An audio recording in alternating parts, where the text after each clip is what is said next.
Bienvenue à cette lecture inspirante. Que ces paroles apportent paix, vérité et enrichissement spirituel à votre âme. Bonne écoute.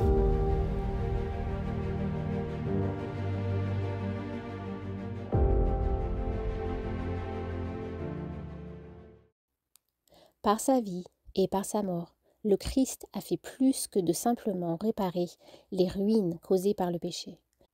Satan voulait séparer à jamais l'homme de Dieu. Or, en Christ, nous devenons unis à Dieu plus étroitement que si nous n'avions jamais péché.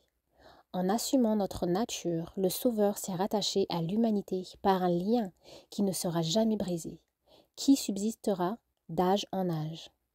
Dieu a tant aimé le monde qu'il a donné son Fils unique. Ce n'est pas seulement pour porter nos péchés, pour mourir en sacrifice pour nous, qu'il a été donné. Dieu l'a donné pour toujours à l'humanité déchue. Pour assurer son conseil de paix immuable, Dieu a donné son Fils unique comme partie intégrante de la famille humaine, pour toujours participant de notre nature. Ainsi se trouve garanti l'accomplissement de la parole divine. Un enfant nous est né, un fils nous a été donné, l'empire a été posé sur ses épaules. En la personne de son Fils, Dieu a adopté la nature humaine et l'a transportée au plus haut des cieux. C'est le Fils de l'homme qui partage le trône de l'univers. C'est ce Fils de l'homme à qui on donne pour nom le conseiller admirable, le Dieu fort, le Père d'éternité, le Prince de la paix. Le « Je suis » est l'arbitre placé entre Dieu et l'humanité, posant sa main sur l'un et sur l'autre. Bien que saint, innocent, sans souillure, séparé des pécheurs, il n'a pas honte de nous appeler ses frères. En Christ, la famille de la terre et celle des cieux sont reliées l'une à l'autre. Le Christ glorifié est notre frère. Le ciel est enchâssé dans l'humanité. L'humanité est enlacée au sein de l'amour infini. Dieu dit au sujet de son peuple: ils seront tous comme les pierres d'un diadème, brillants dans la terre sainte. De quelle beauté, de quel éclat on les verra resplendir. La hauteur à laquelle seront élevés les rachetés sera un témoignage éternel rendu à la miséricorde de Dieu. Dans les siècles à venir, il montrera la richesse surabondante de sa grâce par sa bonté envers nous en Jésus-Christ.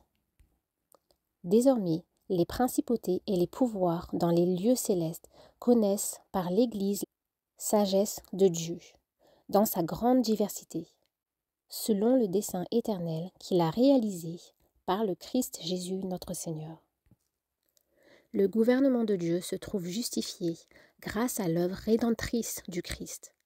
Le Dieu Tout-Puissant est révélé en tant que Dieu d'amour. Les accusations de Satan sont réfutées. Son vrai caractère démasqué. Toute nouvelle révolte devient impossible. Le péché ne pourra plus jamais entrer à nouveau dans l'univers. Tous seront préservés d'apostasie à travers l'éternité.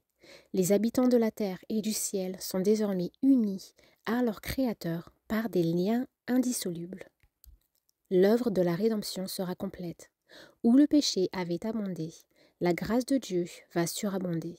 La terre elle-même que Satan réclame comme étant son fief sera non seulement rachetée, mais exaltée.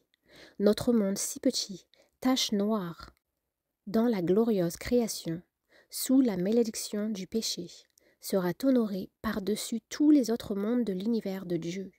Ici-bas, où le Fils de Dieu a dressé sa tente, au sein de l'humanité, où le roi de gloire a vécu, a souffert, a subi la mort. Ici-bas, quand Dieu fera toutes choses nouvelles, le tabernacle de Dieu sera parmi les hommes. Il habitera avec eux. Ils seront son peuple, et Dieu lui-même sera avec eux. Marchant à la lumière du Seigneur pendant l'éternité, les rachetés lui rendront grâce pour son don ineffable. Ne manquez pas les prochaines lectures de ce livre Jésus-Christ en vous inscrivant à cette chaîne. Que Dieu vous bénisse.